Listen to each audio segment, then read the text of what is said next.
करें स्टार्ट।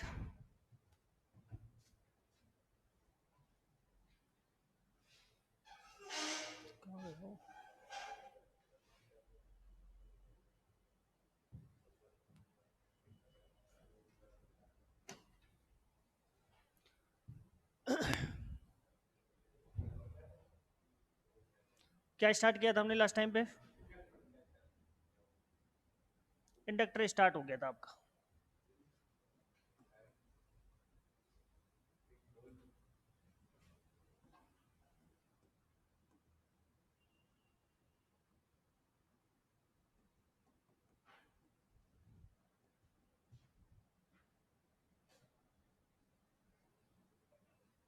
देखो,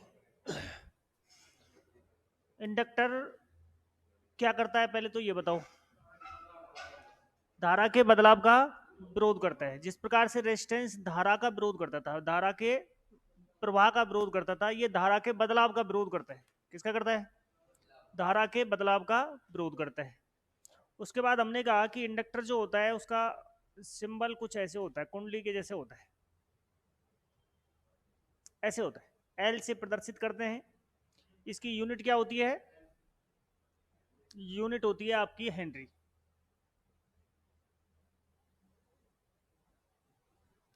हेनरी इसकी यूनिट होती है। इंडक्टर में देखो, मान लो ये आपका इंडक्टर है और इसमें कुछ आप सप्लाई देते हो, एसी सप्लाई दे दी मान लो आपने, और यहाँ पर वोल्टेज वी है, इसके कारण करंट आई बह रहा है, तो यहाँ पर जो बनेगा ना वो फ्लक्स बनेगा। क्या बनेगा? फ्लक्स। और फ्लक्स जो होता है वो समानुपाती होता है किसके? करंट के समानुपाती होता है। करंट का मान बढ़ता है तो फ्लक्स का मान भी बढ़ता है। यानी फाइव बराबर जब करते हैं तो एक एल कांस्टेंट आता है, एल इंटू आई। एल को ही इंडक्टर बोलते हैं। क्या बोलते हैं? इंडक्टर। यहां से एल का मान निकालोगे तो फाइव बटे कितना आ जाएगा? आई। और आई का मान भी आप निकाल सकते हो। आई बराबर हो जाएगा आपका फाइव बटे एल। और हमने कहा था कि ये जो फॉर्मूला है एल का वो एक टर्न के लिए है। अगर एन टर्न के लिए निकालते हैं, एन टर्न के लिए, तो ये फॉर्मूला बन जाता है आपका एल बराबर एन फाई अपॉन आई। यहां तक लास्ट टाइम पे हमने पढ़ा था, यही पढ़ा था क्या? एल बराबर एन फाई अपॉन में आई। यहां तक क्लियर है सबको? अब देखो, ये जो इंडक्टर है वो किस किस पर निर्भर करता है। जैसे रेजिस्टेंस के बारे में पढ़ा, लंबाई पर निर्भर कर रहा था, क्षेत्रफल पे कर रहा था, त्रिज्या, व्यास, टेम्परेचर, इन सब पे निर्भर कर रहा था। ऐसे ही इंडक्टर भी निर्भर करेगा किसी न किसी चीज पे, तो करेगा ही ना। तो यहां पर एल जो होता है, एल बराबर होता है आपका म्यू एन स्क्वायर ए अपॉन एल होता है। और ये किस में होगा आपका? हेनरी में होगा। अब यहां पर देखो आप, अगर मैं कहूं कि एल जो होता है ना वो एन स्क्वायर के समानुपाती होता है, यहां से दिख रहा होगा आपको, एल समानुपाती होगा एन स्क्वायर के। एल समानुपाती होगा एरिया के। और एल व्युत्क्रमणपाती होता है लंबाई के। एक बार इनके नाम लिखो यहां पर। एन क्या होता है? टर्नों की संख्या होती है। क्या होती है? टर्नों की संख्या। ए जो होता है या क्षेत्रफल होता है, कुंडली का क्षेत्रफल होगा, कुंडली का क्षेत्रफल किसमें होगा? मीटर स्क्वायर में। एल कुंडली की लंबाई होगी, कुंडली की, और लंबाई किस में लोगे आप? मीटर में लोगे। एन पता चल गया, ए पता चल गया, एल पता चल गया। म्यू के बारे में अभी हम पढ़ेंगे। तो यहां से देखो, आपसे अगर कोई क्वेश्चन पूछे कि अगर टर्नों की संख्या को दुगुना कर दे तो इंडक्टेंस का मान कितना हो जाएगा? दोगुना नहीं होगा, चार गुना हो जाएगा। कितना हो जाएगा? स्क्वायर की फॉर्म में है, स्क्वायर की फॉर्म में है ये। कितना हो जाएगा आपका? चार गुना हो जाएगा। अगर टर्नों की संख्या को दुगुना कर दें तो इंडक्टेंस का मान कितना हो जाएगा? चार गुना हो जाएगा, क्योंकि स्क्वायर के रूप में। अगर टर्नों की संख्या को तीन गुना कर दें तो इंडक्टेंस का मान नौ गुना हो जाएगा। मतलब स्क्वायर की फॉर्म में होता है तो आपको वर्क करना पड़ता है। जैसे आपको टर्नों की संख्या को अगर 4 गुना कर दें तो इंडक्टेंस का मान 16 गुना हो जाएगा।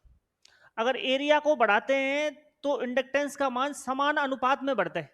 अगर एरिया को दुगुना करेंगे तो इंडक्टेंस का मान भी दुगुना ही होगा। लेकिन कुंडली की अगर लंबाई बढ़ाते हैं तो इंडक्टेंस का मान कम हो जाएगा। क्या हो जाएगा? क्योंकि ये व्युत्क्रमणपाती है। कैसा है? व्युत्क्रमणपाती। अब देखो यहां पर म्यू क्या है। म्यू जो होता है ना, इसको बोलते हैं परमेबिलिटी।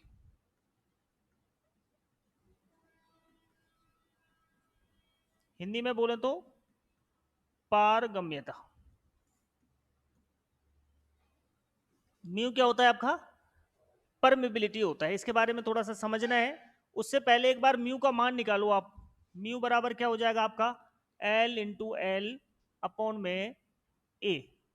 एन स्क्वायर से कोई लेना देना होता नहीं है, क्योंकि ये तो टर्नों की संख्या होती है, इसकी कोई यूनिट नहीं होती है। आप कहोगे सर एल की यूनिट हमको पता है, क्या होती है? हेनरी। ए की यूनिट क्या होती है? मीटर। और इस ए की यूनिट क्या होती है? Metre square. एक मीटर से मीटर कट गया तो एन की कोई यूनिट नहीं होती, तो हेनरी पर मीटर। तो आपसे पूछे कि परमेबिलिटी की यूनिट क्या होती है, पारगम्यता की यूनिट क्या होती है, तो आप कहोगे हेनरी पर मीटर होती है। क्या होती है? हेनरी पर मीटर। यहां से निकाल सकते हैं, क्योंकि ऑप्शन में अगर कभी कंफ्यूजन लगे तो आप यहां से निकाल लेना कि परमेबिलिटी की यूनिट क्या हो गई? हेनरी पर मीटर। अब देखो ये परमेबिलिटी क्या होता है ये समझो। ये परमेबिलिटी जो होता है ना, ये दो शब्दों से मिलकर बनाए। Permit plus ability.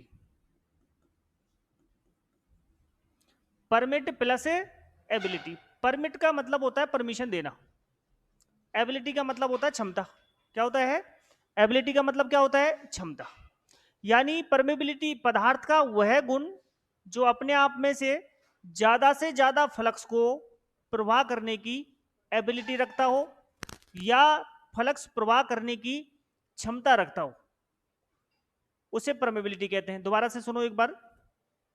पदार्थ का वह गुण जो अपने आप में से ज्यादा फ्लक्स को प्रवाह करने की एबिलिटी रखता हो, यानी क्षमता रखता हो, या उस फ्लक्स को प्रवाह करने की परमिशन देता हो, उसे परमेबिलिटी कहते हैं। यानी ये क्या है आपका? ये पदार्थ का खुद का गुण है जो अपने आप में से फ्लक्स को प्रवाहित करने की क्षमता रखता हो। यानी जितने भी मैग्नेटिक मटेरियल हैं उनकी परमेबिलिटी कैसी होनी चाहिए? उच्च होनी चाहिए। आप पढ़ोगे मैग्नेटिक मटेरियल तीन प्रकार के होते हैं। कितने प्रकार के होते हैं? एक होता है आपका फेरोमैग्नेटिक, एक होता है आपका पैरामैग्नेटिक, और एक होता है डायमैग्नेटिक। फेरोमैग्नेटिक को फेरोमैग्नेटिक जो होता है उनमें चुंबकीय गुण सर्वाधिक होते हैं। फेरोमैग्नेटिक मटेरियल होते हैं उनके चुंबकीय गुण सर्वाधिक होते हैं। अब उनसे पूछे कि फेरोमैग्नेटिक में परमेबिलिटी का मान कितना होता है, तो सर्वाधिक होता है। 100 से लेकर 1000 तक होता है, लगभग 100 से ऊपर ही होता है। यानी परमेबिलिटी का मान सर्वाधिक जो होता है वो चुंबकीय पदार्थों में होता है। किसमें होता है? चुंबकीय पदार्थों में कौन कौन से आते हैं आपके? जैसे लोहा आ गया, कोबाल्ट आ गया, निकिल आ गया, आयरन आ गया। ये कौन से पदार्थ होते हैं? चुंबकीय पदार्थ होते हैं। फेरोमैग्नेटिक मटेरियल बोलते हैं। क्या बोलते हैं? Ferromagnetic material. तो इनमें परमेबिलिटी का मान उच्च होता है, 100 से लेकर 1000 के लगभग होता है। अगर आपसे पूछे पैरामैग्नेटिक में परमेबिलिटी का मान कितना होता है, तो एक से थोड़ा सा ज्यादा होता है। 1.0000 फिर जाके कुछ वैल्यू आती है। पैरामैग्नेटिक में इनका जो मान होता है वो एक से थोड़ा सा अधिक होता है बस। और डायमैग्नेटिक मटेरियल में इनका मान एक से भी कम होता है। तो जितने भी फेरोमैग्नेटिक मटेरियल है उनमें परमेबिलिटी का मान कैसा होना चाहिए? उच्च होना चाहिए। और इनकी जो गुण है वो क्या है कि ये जो फ्लक्स बनता है उसको ज्यादा से ज्यादा फ्लो करने की क्षमता रखते हैं। अब ये जो म्यू है ना, इसका जो मान होता है ये होता है आपका mu zero into mu R. Mu zero into mu R होता है। म्यू का मान क्या होता है? Mu zero into mu R. अब यहां पर म्यू जीरो जो होता है ना, इसको बोलते हैं एब्सल्यूट एब्सल्यूट परमेबिलिटी।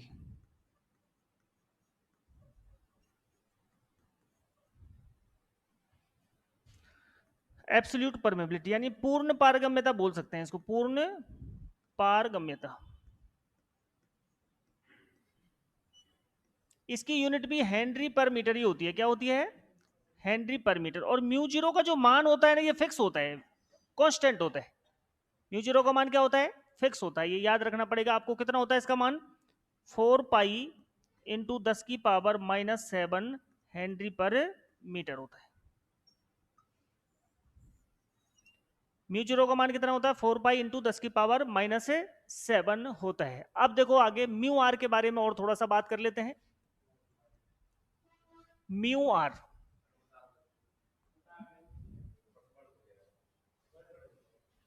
लिख लो लिख लो, ये लिख लो, उसके बाद समझा दूंगा।